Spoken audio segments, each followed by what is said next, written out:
Hello and welcome to this week's episode of Strange Pathways. I am your host, Scott Mort. I hope you're having a wonderful week. I'm not going to lie, my week's been pretty rough. It's my wife, my lovely wife Ariana, has a persistent medical condition, and last Tuesday, unfortunately around 11 p.m. on Tuesday night, that medical condition sent her to the hospital. It's been a tough week. I'm not going to lie. It's been a tough week. But if everything goes very, very well, she'll be home tomorrow. But I could really use prayers, good vibes, what have you. Please send them out to my lovely wife, Ariana. She needs them now. And if you're doing so, I thank you to the bottom of my heart. Also, if you have a loved one who has anything going on with them, I know what a struggle it can be. I'll say a little prayer for all of you fighting that fight along with that loved one. I have become very convinced that no matter what someone does, someone's done it before. You have Art Bell, one of my personal heroes, Art Bell. And of course, Long John Neville did it first. Not one of my personal heroes, Alex Jones. Cooper did it first. Going back to personal heroes of mine, Jacques Vallée, John Keel. It's debatable who did it first there. Charles Fort. Huge hero of mine. And I always thought Charles Fort was kind of the first. But this week I found out about Walter Map. Walter Map is from the 12th century. He was from the Welsh Marches. He had a few books, but his only surviving work is the Courtier's Trifles, from around 1181 to 1192, somewhere in there.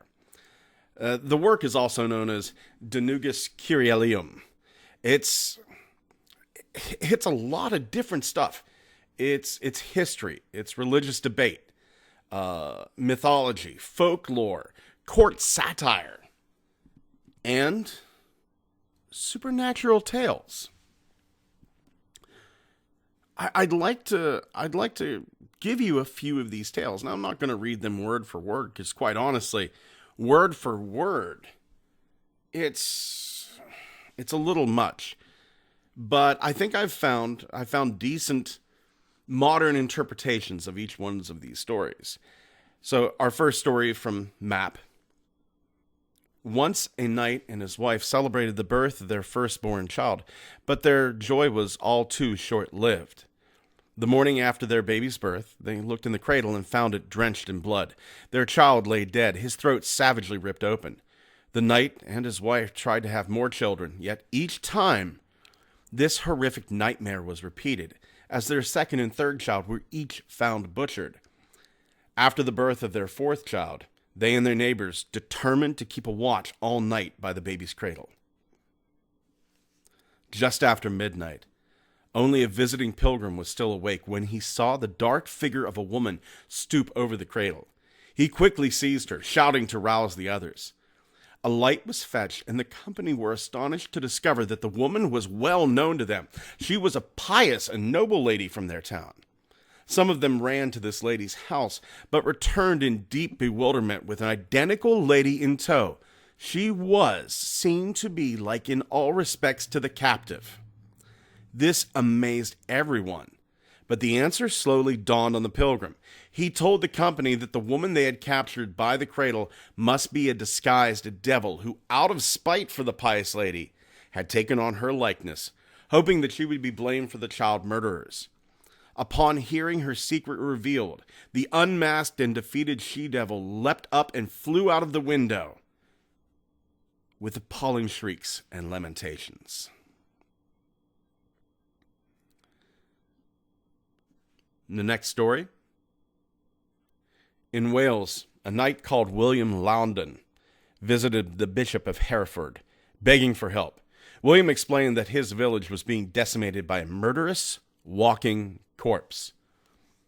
A Welshman of evil life died of late, unchristianly enough in my village, and straightway after 4 nights took to coming back every night to the village, and will not desist from summoning singly and by name his fellow villagers, who upon being called at once fell sick and died within 3 days, so that now there are very few of them left.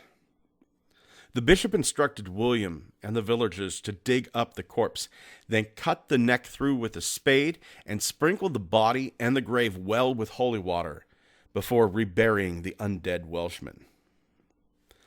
Everything was done as the bishop commanded, but it had no effect whatsoever. The corpse continued its deadly nocturnal wanderings until there were very few left alive in the cursed village. Finally, the corpse visited William, calling him thrice by name in the dark. William decided that he would not die quietly. He jumped out of bed, drew his sword, and charged at the corpse, chasing him through the night. William eventually forced the corpse back into his grave, where he claved its head to the neck with his sword. And from that hour the ravages of the wandering pestilence ceased. Third story. Udo was the son of a knight, inheriting castles, estates, and wealth. However, he soon wasted it all away, ending up penniless. Following a long day of begging, Udo sat at the edge of a wood, contemplating his ragged clothes and bemoaning his lot. Suddenly, there appeared by him Olga, a devil of wondrous stature and visage terrible in ugliness. The smooth-tongued devil had no trouble convincing Udo that among the living we practice laughable tricks, or give real pleasure. With the dead or with the destruction of souls, we have no concern. If Udo agreed to a pact with him, Olga even promised to send 3 signs before Udo died, offering him plenty of time to repent to God and so avoid hell. Udo agreed to follow Olga, and they gathered lawless brigands to their company, robbing castles and villages, slaughtering priests, and delighting in carnage. With the help of Olga's demonic powers, Udo became gorged with blood, enriched with corpses, made merry with a continual savagery, and appeased with untamed frenzy. Once Olga started to send signs of Udo's approaching death. Udo confessed his sins to a bishop and sought penance. But Udo was soon tempted to slip back into his murderous ways. On the 3rd occasion this happened, the by now hardened bishop refused to grant penance to Udo. Udo knew this was his last chance to escape hell, and in desperation pleaded that he would do anything the bishop commanded. The disbelieving bishop dismissively told Udo to leap into a nearby flaming witch pyre. To his astonishment, Udo leapt in joyfully and was wholly consumed to ashes. This tale from Walter Map is called Hano with the Teeth. One day, an individual named Hano found a most lovely girl in a shady wood at noonday near the brink of the shore, weeping and accompanied by a solitary maid. When he approached them, the lady claimed to be a lost princess. The besotted Hano took her home and was delighted when she agreed to marry him. Over the following years, she gave birth to several children, and all seemed well. But Hano's mother began to grow uneasy. She noticed the lady always shunned holy water and snuck out of church on Sundays to avoid receiving communion. One day, the mother made a hidden hole, looking into the lady's chamber and peeking in.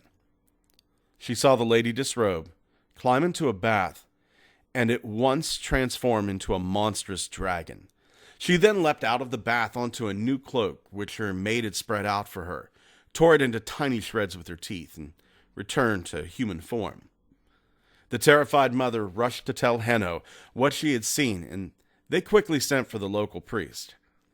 Coming on the lady and maid unawares, the priest sprinkled the 2 women with holy water. With a sudden leap, they dashed through the roof, and with loud shrieks left the shelter they had haunted for so long. But her children remain, and Map tells us that there are numerous progeny yet still living. And our final tale from Walter Map, perhaps the most gruesome of his tales, the haunted shoemaker of Constantinople. Once, a shoemaker fell hopelessly in love with a beautiful high-born lady, only to see his advances repeatedly rejected by her father. Distraught, the shoemaker left for the sea, becoming a feared pirate and determining to gain by force her whom his low birth and lack of estates denied. But then news reached the shoemaker that the lady had suddenly died. Grief-stricken, he immediately returned home and headed to her grave. There he broke into his love's tomb, embraced her, and to the dead like to the living entered her. Having committed this necrophilic crime, he heard an eerie voice from the dead echoing around the tomb, ordering him to return to collect what the lady's corpse would give birth to. Obeying, he returned and received from the dead a human head. All who set eyes upon the ghastly head instantly perished without word or groan. This macabre trophy was used by the shoemaker to lay waste to all before him, claiming vast swaths of land as his own. Eventually, the shoemaker became the emperor of Constantinople and married the previous emperor's daughter. His new wife was terrified and disgusted by him, rightfully so, but she formed a plan. One night, she crept out of bed, fetched the deadly head from its box, and waking her husband, thrust the head into his face, killing him instantly. She then ordered the head to be thrown into the sea, where it sits this day amid a vast swirling whirlpool. These were all the stories that I could find. I'm going to do more research. I'm going to see if I can find some sort of copy of Walter Map's lone surviving novel. These, by the way, these stories come from folklorethursday.com. Huge thank you going out to them. Normally, I don't like to read direct quotes, but I felt that this article and the way that they had translated Walter Map's work was much more respectful to Walter Map than anything I could do. Normally, I sit down, take notes, and just go by what my notes say. This, though, I felt the need. So do them a favor. Go over to Folklore Thursday. Check out their website. It's absolutely amazing. Huge thank you to Mark Truesdale for the wonderful article on Walter Map. Thank you for showing me what may be history's first Charles Fort. This next tale comes from Cam and Kyle at the Expanded Perspectives podcast. I love Expanded Perspectives. I have listened to that show for years. Absolutely incredible show. If you've never listened to it, strongly suggest that you go listen to Expanded Perspectives. They just seem like such friendly guys over there. And quite honestly, I consider them like one of the elder gods of paranormal podcasting. Absolutely incredible guys. And they really seem like the kind of guys that you'd want to sit down at a barbecue with, have a steak and a beer, and just bounce ideas back and forth all night. So this account was sent to Cam and Kyle over at Expanded Perspectives. This gentleman said that, his wife likes to decorate the house. And most wives do. Let's be honest. My wife Ariana just decorates near constantly. But this guy's wife is constantly changing things. Season after season, new things always come into the house, stuff leaves, and the husband, he wants to help. She also loves antiques. So she decides that the front door wasn't good enough, and she wants it replaced. And so for the next half year, they went to garage sales, estate sales, antique shops, flea markets, just looking for a door that would work. They drive about 27 miles away, and they find this estate sale at an old farmhouse. They said, they look over this estate sale, and the person running the sale goes, "Hey, don't forget there's stuff in the barn too. Everything in there is for sale as well." They walk into the barn, and they see the door. Heavy, old, looks to be well over 100 years old. It's perfect. They go, they say, "Hey, we want the door." They go, $45. Amazing deal, right? $45 for an antique door. Perfect. So they take this door home. They store it in the garage. They get working on it the very next day. Sand the door, stain it, gets the hinges and the doorknob replaced.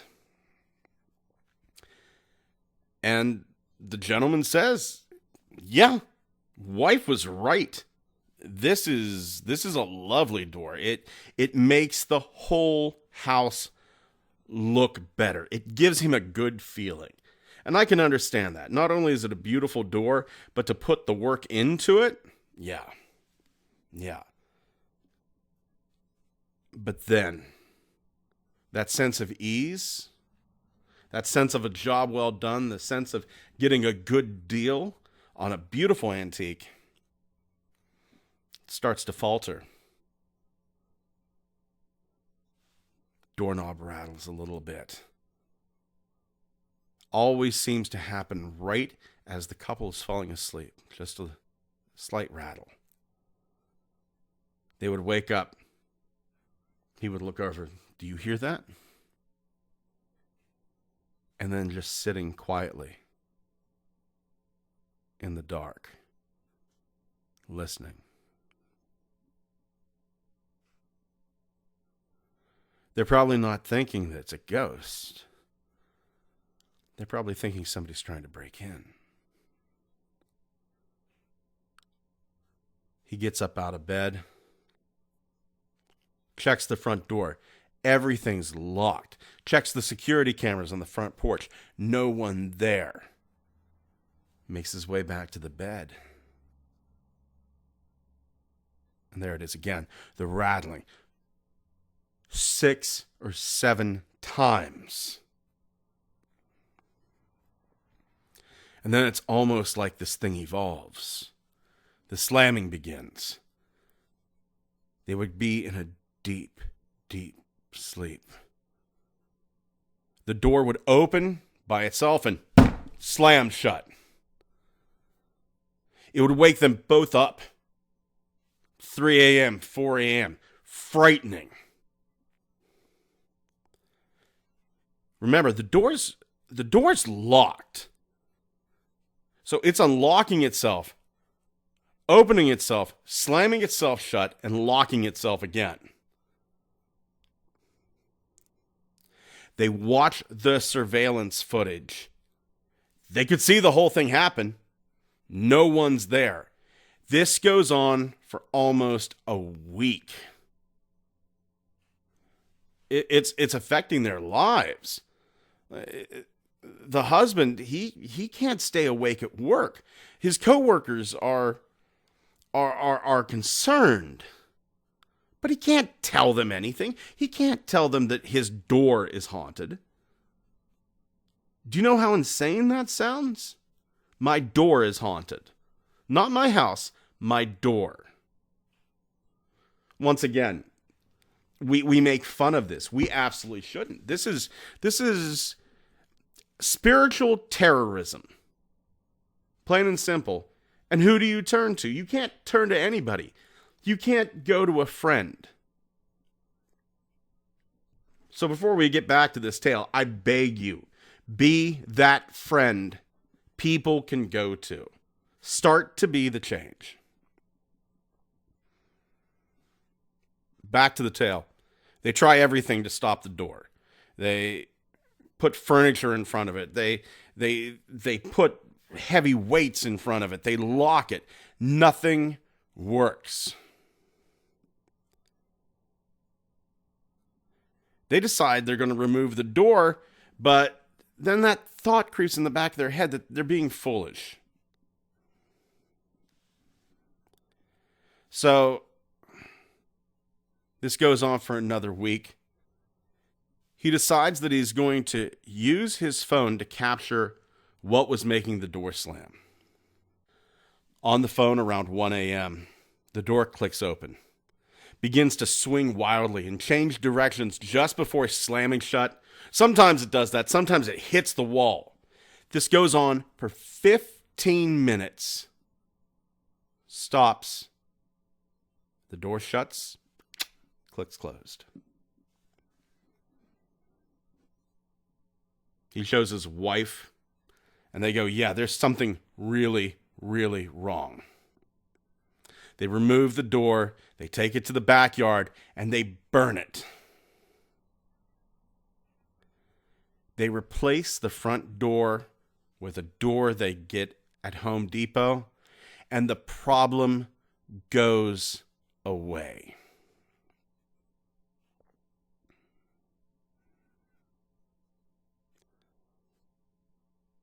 So, here's the thought. Here's the thought I have. It seems kind of strange that just the door is haunted. You wouldn't think that just one door in the entire barn would be haunted. But what if haunted houses are almost like the creature in John Carpenter's The Thing? Each piece of a haunted house is carrying some sort of energy and is a distinct entity into and of itself. So where you have a very active haunted barn, you take this door, you put it into another house, that door is haunted as well. I often think about the very same theory in respect to James Dean's car.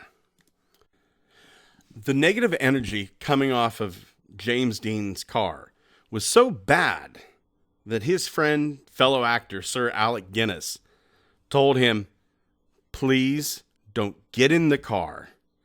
If you drive this car, you're going to be dead in a week. And that prediction came true. The car was declared a total loss by the insurance company, and in order to get some money back out of it, parts were salvaged from Dean's car. A Southern California racer, William Esrich, he purchased the entire car for parts. So he puts the engine into a Lotus 9 and then sells some of the suspension parts to Troy Lee McHenry for use in his Porsche race car.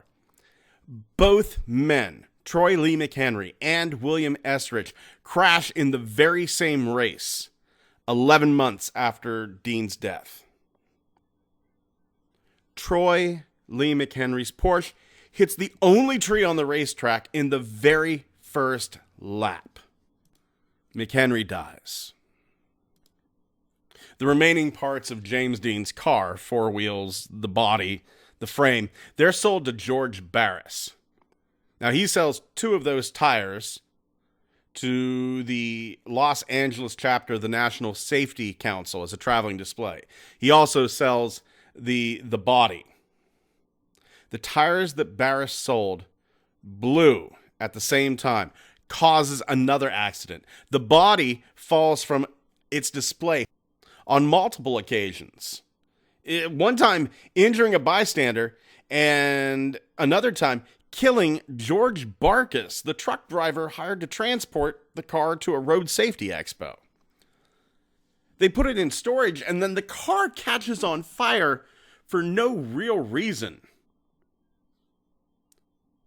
And then, in 1960, the car mysteriously and probably thankfully disappears, is never seen again. The only part that we know remains from Dean's car, a transaxle found in a wooden crate in Massachusetts. So is the door to this farmhouse, is it similar to the parts from Dean's car? The entire car is haunted or cursed or possessed, whatever word you want to use. More than likely, that entire barn had some sort of negative energy attached. Dismantling doesn't seem to do anything. And maybe even when we burn stuff or destroy it, melt it down, maybe that doesn't really do anything either. It just disperses it. Smaller bits, less power. Our last tale is coming to us from the wonderful Phantoms and Monsters blog spot, run by Lon Strickler. I go to it every single day. It is a cornucopia of the bizarre and the paranormal. This one really caught my attention. Ray does not give his last name. He got in contact with Lon Strickler. And Ray said that he was driving in 2012 out close to the Sabine River in East Texas. And as he's driving, he almost hits a Bigfoot. He jerks the wheel to the side. He has to swerve out of the way. And this Bigfoot was not happy that he was almost struck. And this creature ends up chasing him. Terrifying.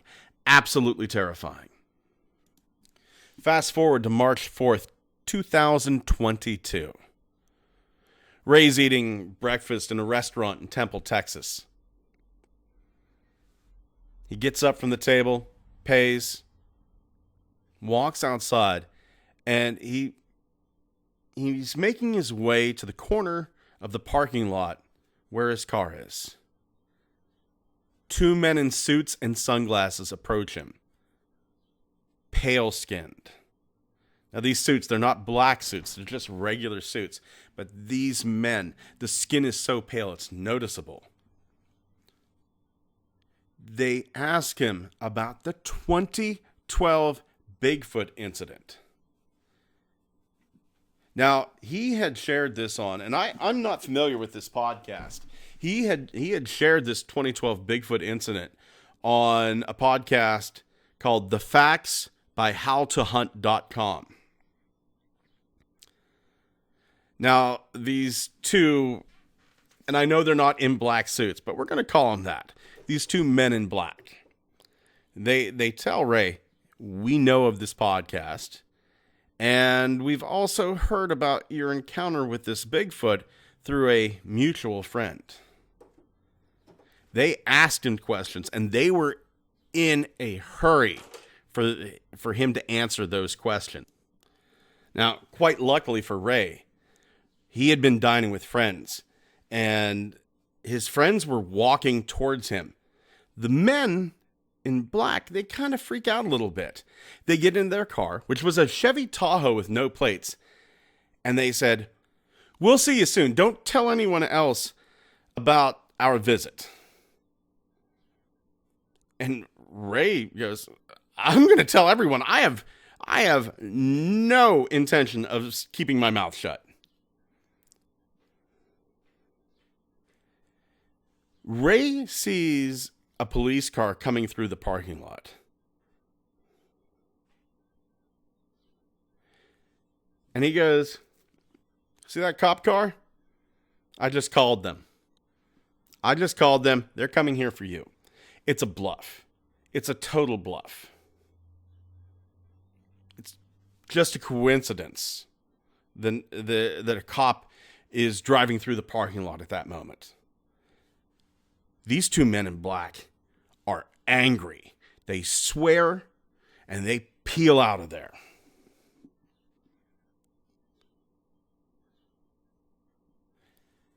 Ray goes back into the restaurant. He's very friendly with the staff. He says, "Hey, this just happened to me. Could I get a look at your security cameras for that parking lot?" And the staff goes, "Yeah, sure, Ray." And they go back. The cameras aren't working. They were older cameras, but the cameras are not working. Now, whether that was a coincidence, whether that was some government tech, some alien tech at hand, I don't know. The men in black are an interesting phenomenon. I've long held the theory that we're not dealing with one group, that the men in black are several groups using the same tactics. Whether they be government spooks or thought forms made flesh that feed off fear. I actually have a theory that these may be puppets made from dead human corpses that aliens use to interact with humans. There are cases. I've been trying to find. I read years ago these cases of bodies going missing in Mexico right after UFO sightings, and for the life of me, I can't find those accounts anymore. But I do know that with the Project Serpo case, that the aliens in the Project Serpo case did create a different creature out of parts of a dead human. Now, that Project Serpo case, I'm on the fence as to whether Project Serpo is real or not. Maybe I'll do an episode on Serpo soon. But whatever these are, whether it's government agents, whether it's tulpas, like last podcast on the left seems to suggest, brilliant theory, by the way, or whether they're reanimated dead humans used by aliens to interact with humans. One thing's for certain, they are not our friends. They are not here to help us. It isn't like Tommy Lee Jones and Will Smith, where they're friendly agents. This is a deadly, deadly phenomenon. And I'd be willing to bet that a lot of the reports that we never hear about are because somebody straight up told the men in black, "I am going to say something." And then the men in black do what they're instructed to do. Thank you for joining us again this week on Strange Pathways. Please head on over to our Facebook page. I'm going to have a few images up there about the tales that we discussed today. Head on over to YouTube, click like, hit subscribe, ring that little notification bell, leave a comment. It really does help. And head on over to Apple Podcasts. Leave a review there, please. 5-star review. It would help this podcast out immensely. Be sure to tell a friend, tell a colleague at work about this wonderful thing that we've created together. Thank you once again for joining me here on Strange Pathways. Take care of yourselves and each other.